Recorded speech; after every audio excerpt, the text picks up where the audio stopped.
I never really expected to make money off this. It wasn't why I started doing it. Right. I started doing it because it was like probably one of the only things that made me feel happy and sane.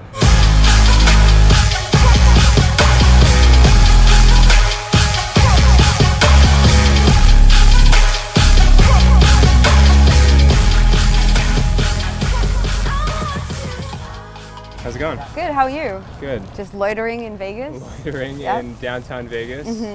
You look at all the billboards around here and people are playing club shows for $200,000, $300,000 a night. Does that not appeal to you, this kind of big room EDM? I've been offered shows where they've been like, oh, we can pay you this much or you get 3 free t-shirts. And I'd be like, free t-shirts?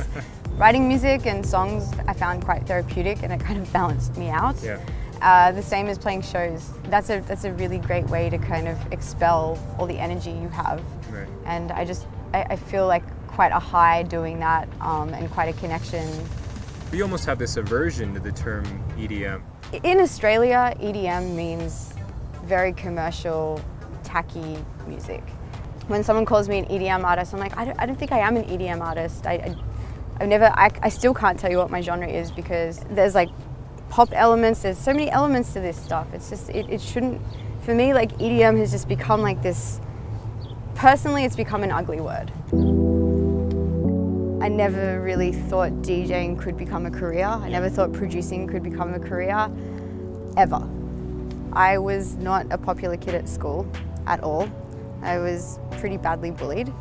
I was in the music school and someone just handed me a cello. I took it home and taught myself how to play Scarborough Fair. Are you going to Scarborough Fair? I fell in love with it and it wasn't kind of forced upon me by anyone. And my parents were just like, oh, well, we'll let her do her thing, because I think they learnt from a young age, if anyone tells me to do something, I do the opposite.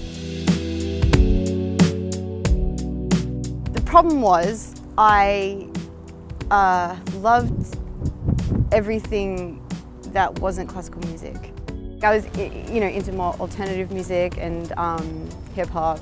I got offered a couple of DJ sets, and that's when I went, oh, hold on a second, wait, what?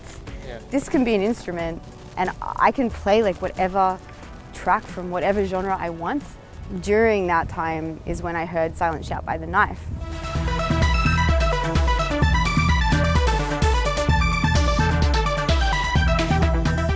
I heard The Knife and it spoke to me and I went, wait, you can make electronic music that actually makes you feel something. This is incredible. And I was listening to this thing on repeat. You can make this on a laptop, you can do this. Let's talk about Australia for a little bit. I mean, Okay. there's so many great artists that are coming out of there. I'd never seen Australia embrace local artists like they do now, and it is really beautiful. Recently I played like a really big festival in Australia and I headlined it, and there were big international acts playing it, and to be like a woman as well headlining, an Australian woman headlining that festival was a crazy thing.